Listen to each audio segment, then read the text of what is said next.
Hi friends, எல்லோருக்கும் வணக்கம். எல்லோரும் எப்படி இருக்கீங்க? நல்லா இருக்கீங்களா? இன்றைக்கி அந்த கதையோட அடுத்த பகுதி தான் பார்க்க போகிறோம். அதுக்கு முன்னாடி நீங்கள் செய்ய வேண்டிய விஷயம் அப்படின்னு கேட்டிங்கன்னா, மறக்காமல் நம்ம சேனலை சப்ஸ்கிரைப் பண்ணிக்கோங்க. கீழே இருக்க பெல் பட்டனே கிளிக் பண்ணுங்கள். அப்போ தான் நான் போடுற வீடியோஸ் எல்லாமே உங்களுக்கு உடனுக்குடனே நோட்டிஃபிகேஷன்ஸ் வரும். ஸோ மறக்காமல் சேனலை சப்ஸ்கிரைப் பண்ணிவிட்டு வீடியோ பாருங்கள் ஃப்ரெண்ட்ஸ். வாங்க நம்ம கதைக்குள்ளே போகலாம்.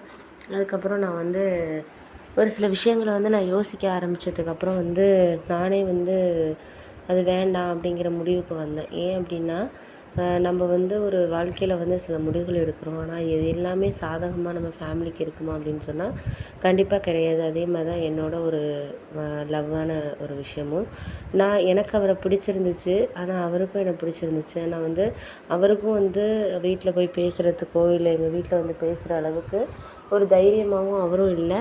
நானும் அவரை போயிட்டு கல்யாணம் பண்ணிக்கிறேன். அதாவது அவருக்கே நம்ம வீட்டில் பேசுகிற அளவுக்கு கூட ஒரு தைரியம் இல்லை, பயமாக இருக்கிற மாதிரியான ஒரு ஆளாக இருக்கிறாரு. அப்படி இருக்கிற சூழ்நிலையில் நம்ம எப்படி அவரை ஏற்றுக்க முடியும் அப்படிங்கிற மாதிரி தான் எனக்கு தோணுச்சு.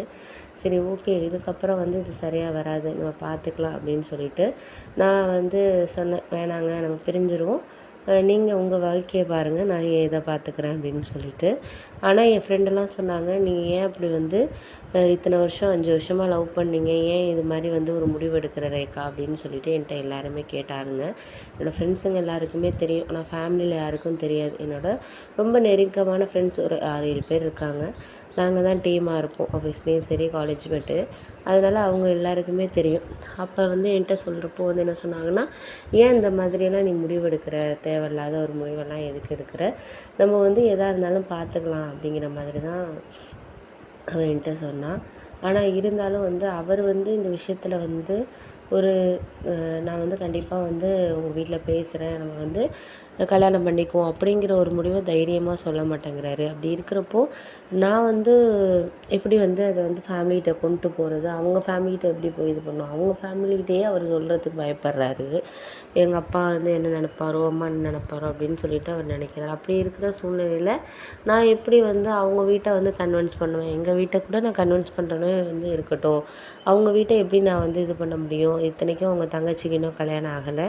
இன்னும் அவங்க தங்கச்சி இப்போ தான் காலேஜே படிச்சுக்கிட்டு இருக்கு. அவங்க அப்பா சொல்கிறாங்கன்னா, தங்கச்சி கல்யாணம் பண்ணி முடிச்சதுக்கப்புறம் தான் உனக்கு கல்யாணம் அப்படிங்கிறாங்களாம். ஆனால் எங்கள் வீட்டை பொறுத்தளவில் நான் மூத்த பொண்ணுங்கிறதுனால எனக்கு அப்புறம் ஒரு தம்பின்னு ஒரு தங்கச்சி இருக்காங்க. எனக்கு மேரேஜ் பண்ணால் தான் அதுக்கப்புறம் தம்பி ஒரு ஜாபுக்கு போவான், தங்கச்சி கல்யாணம் பண்ணும். பல ரெஸ்பான்சிபிலிட்டி இருக்குது. நானும் கிட்டத்தட்ட இப்போ 4-5 வருஷமாக ஒர்க் பண்ணிகிட்ருக்கேன். அப்படி இருக்கிறப்போ எங்கள் வீட்டில் அதை யோசிப்பாங்களா இல்லையா? இது மாதிரி பல விஷயங்கள் இருக்குது. அவங்க தங்கச்சி இப்போ தான் ஃபஸ்ட் இயர் காலேஜே படிக்குது. இன்னும் அது 3 வருஷம் படித்து அதுக்கப்புறம் ஒரு 2 இயர்ஸ் ஒர்க் பண்ணும். எப்படியும் ஒரு 5 இயர்ஸ் இல்லை ஒரு 3-4 இயர்ஸ்னாச்சும் ஆகும். அது வரைக்கும் எங்கள் வீட்டில் வெயிட் பண்ணுவாங்களா சொல்லு அப்படின்னு சொல்லிட்டு என் ஃப்ரெண்டுகிட்ட சொன்னப்போ, அதுவும் உண்மை தான், நீங்களாக ஒரு முடிவெடுத்து உங்கள் மேரேஜை 2 ஃபேமிலின்னு பேசி சமாதானப்படுத்தி பண்ணால் மட்டும்தான் இது நடக்கும் அப்படிங்கிற மாதிரி என் ஃப்ரெண்டும் சொன்னான். அதுக்கு என்னடி பண்ணுறது, நம்ம என்ன தான் சொன்னாலுமே ஒரு சில விஷயங்கள் அதை ஏற்றுக்கிறதுங்கிறது அவங்களால கஷ்டமாக தான் இருக்குது. நம்மளுக்கு அந்தளவுக்கு இது சரியாக இருக்குமா அப்படின்னு சொல்லிட்டு எனக்கு தெரியல அப்படின்னோடனே, சரி சரி, விடு விடு, பார்த்துக்கலாம் அப்படின்னு சொல்லிட்டு அதுக்கப்புறம் நான் சொல்லிட்டேன் அவர்கிட்ட, நீங்கள் உங்கள் லைஃப்பை சூஸ் பண்ணுங்கள், நான் என் லைஃப்பை சூஸ் பண்ணிக்கிறேன் அப்படின்னு சொல்லிட்டு இருந்தேன். அதுக்கப்புறம் எங்கள் வீட்டில் மாப்பிள்ளை பார்க்க ஆரம்பித்தாங்க.